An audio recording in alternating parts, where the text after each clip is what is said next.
ഉറക്കം നിലച്ചു പോകുമ്പോൾ അഥവാ ഉറക്കം മുറിഞ്ഞു പോകുമ്പോൾ അഥവാ ശകലിക്കപ്പെടുമ്പോൾ ഇവർക്ക് ഉണ്ടാകുന്നത് എന്തായാൽ സ്വഭാവത്തിലൊരു മാറ്റം വരുന്നു, ദേഷ്യം വരുന്നു, ഒന്നിലും ഒരു കോൺസെൻട്രേഷൻ കിട്ടുന്നില്ല. അത് മുഖാന്തരം അവരുടെ ക്വാളിറ്റി ഓഫ് ലൈഫ് വളരെ മോശമായി പോകുന്നു.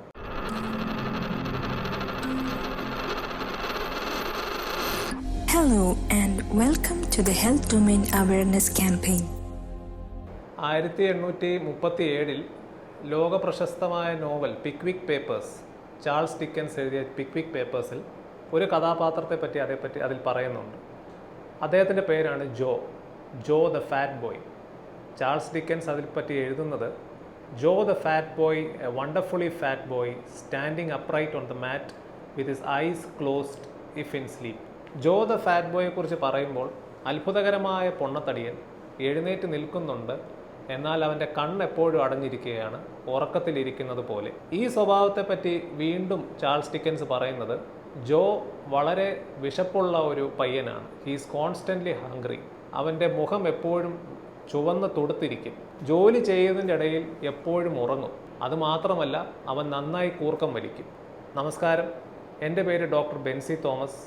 പൾമനോളജിസ്റ്റായി സേവനമനുഷ്ഠിക്കുന്നു. ചാൾസ് ഡിക്കൻസ് പറഞ്ഞിരിക്കുന്ന ഈ കഥാപാത്രം സാങ്കല്പികമാണെങ്കിലും ഇദ്ദേഹത്തിൻ്റെ സ്വഭാവം സാങ്കല്പികമല്ല.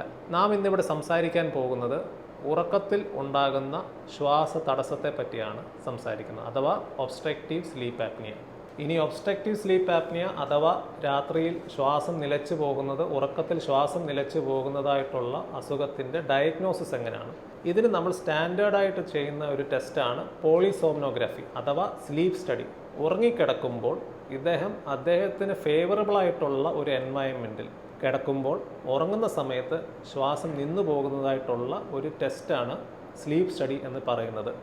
ഇവിടെ നമ്മൾ പലതരത്തിലുള്ള ലീഡുകൾ അദ്ദേഹത്തിൻ്റെ തലയിലും മൂക്കിൽ കണ്ണിൽ കൈകളിൽ ബാൻഡായിട്ടും ചെസ്റ്റിലും അബ്ഡമനിലും വയറിലും ബാൻഡായിട്ട് നമ്മൾ ഘടിപ്പിച്ചതിന് ശേഷം ഇദ്ദേഹം ഉറങ്ങുമ്പോൾ രാത്രി സമയങ്ങളിൽ ശ്വാസം നിന്നു പോകുന്നുണ്ടോ, നിലച്ചു പോകുന്നുണ്ടോ, ഇതോടൊപ്പം തന്നെ ഓക്സിജൻ്റെ അളവും താണു പോകുന്നുണ്ടോ എന്ന് നമ്മൾ ശ്രദ്ധിക്കാറുണ്ട്. ഇതിനെയാണ് സ്ലീപ്പ് സ്റ്റഡി എന്ന് പറയുന്നത്. ശ്രദ്ധിക്കണം, ഈ സ്റ്റഡി ചെയ്യുന്ന ദിവസങ്ങളിൽ രാത്രി മാത്രമാണ് ഈ സ്റ്റഡി ചെയ്യുന്നത്. അന്നത്തെ രാത്രി സമയങ്ങളിൽ ഇവർ മദ്യപിക്കുകയോ ഉറക്കത്തെ ഉത്ഭവിക്കുന്ന മറ്റ് മരുന്നുകളോ ഒന്നും എടുക്കുവാൻ പാടില്ല. ഒബ്സ്ട്രക്റ്റീവ് സ്ലീപ്പ് ആപ്നിയ കൊണ്ടുണ്ടാകുന്ന കോംപ്ലിക്കേഷൻസ് എന്താണെന്ന് നമുക്കൊന്ന് നോക്കാം. നമ്മൾ പറഞ്ഞു, ഒബ്സ്ട്രക്റ്റീവ് സ്ലീപ്പ് ആപ്നിയ വരുമ്പോൾ ശ്വാസം നിലച്ചു പോകുന്നു, ഓക്സിജൻ്റെ അളവ് കുറയുന്നു.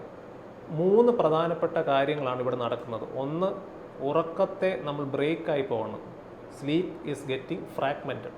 രണ്ടാമത്, ഹൈപ്പോക്സിയ അഥവാ ഓക്സിജൻ്റെ അളവ് കുറയുന്നു. മൂന്നാമതായി, ഈ ശ്വാസം മുട്ടൽ വരുന്ന സമയത്ത് അഥവാ ശ്വാസം നിലച്ചു പോകുന്ന സമയത്ത് വളരെ അധികമായിട്ടുള്ളൊരു നെഗറ്റീവായിട്ടുള്ളൊരു പ്രഷറാണ് ഇദ്ദേഹത്തിൻ്റെ നെഞ്ചും കൂടിന് ചുറ്റളവിലും നടക്കുന്നത്.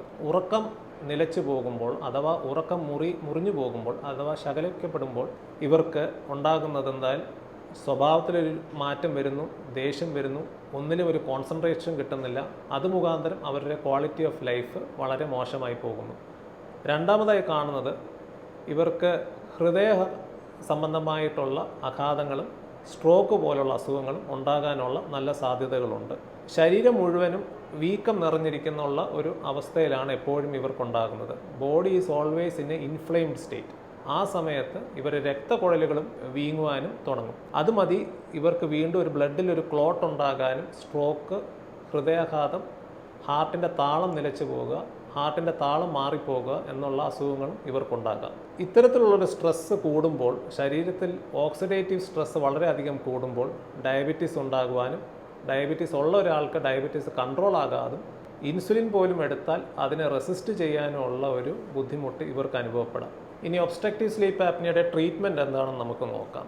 നേരിയ തോതിൽ ഉള്ള സ്ലീപ്പ് ആപ്നിയ ഉള്ളവർക്ക് മുമ്പേ പറഞ്ഞതുപോലെ സ്ലീപ്പ് ആപ്നിയ നമ്മൾ ഡയഗ്നോസ് ചെയ്യുന്നത് ഒരു പോളിസോംനോഗ്രാഫി അഥവാ സ്ലീപ്പ് സ്റ്റഡി ചെയ്യുമ്പോഴാണ്. ഇതിൽ നമുക്കറിയാൻ പറ്റും രോഗിക്ക് സ്ലീപ്പ് ആപ്നിയ നേരിയ തോതിലാണോ, മിതമായ തോതിലാണോ, വളരെയധികം നിലവാരത്തിലാണോ നോക്കാം.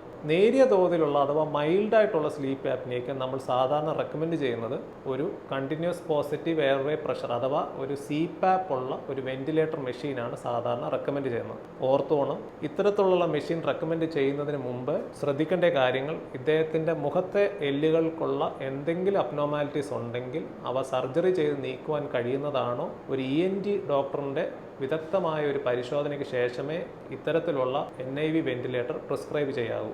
മറ്റ് എന്തൊക്കെയാണ് ട്രീറ്റ്മെൻറ്റ് എന്ന് വെച്ചാൽ സർജറി, മുമ്പേ പറഞ്ഞതുപോലെ ഉൾനാക്ക്, ചിലർ കണ്ണാക്കിൻ്റെ ബുദ്ധിമുട്ടുകൾ, താടിയലിൻ്റെ കുഴപ്പങ്ങൾ, ഇവ കൊണ്ടുണ്ടാകുന്ന സ്ലീപ്പ് ആപ്നിയകൾ സർജിക്കൽ കറക്ഷൻ കൊണ്ടേ തീരും. പൊണ്ണത്തടി ഏറ്റവും കൂടുതൽ കാണുന്ന ഒബ്സ്ട്രക്റ്റീവ് സ്ലീപ്പ് ആപ്നിയയിലെ ഒരു റിസ്ക് ഫാക്ടറാണ് പൊണ്ണത്തടി. കൃത്യമായിട്ടുള്ള വ്യായാമം, മിതമായുള്ള ആഹാരം, ലൈഫ് സ്റ്റൈലിലുള്ള മോഡിഫിക്കേഷൻസ് ആണ് നമുക്ക് വരുത്തേണ്ടത്. ഒബ്സ്ട്രക്റ്റീവ് സ്ലീപ്പ് ആപ്നിയയുടെ ട്രീറ്റ്മെൻറ്റ് എപ്പോഴും ഒരു CPAP മെഷീൻ വെക്കുകയല്ല, ഓർത്തുകൊള്ളണം. CPAP മെഷീൻ അഥവാ ഒരു NIV വെന്റിലേറ്റർ വെക്കുന്നത് താൽക്കാലികമാണ്. നമ്മൾ ലക്ഷ്യസ്ഥാനത്ത് എത്തുന്നത് വരെ നമ്മൾ ഉപയോഗിക്കേണ്ട ഒരു മെഷീൻ മാത്രമാണ് NIV വെന്റിലേറ്റർ.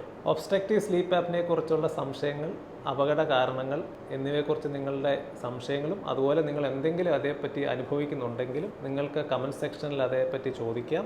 അതുപോലെ തന്നെ അടുത്തുള്ള ഹോസ്പിറ്റലിൽ ഒരു വിദഗ്ധനെ കാണാം.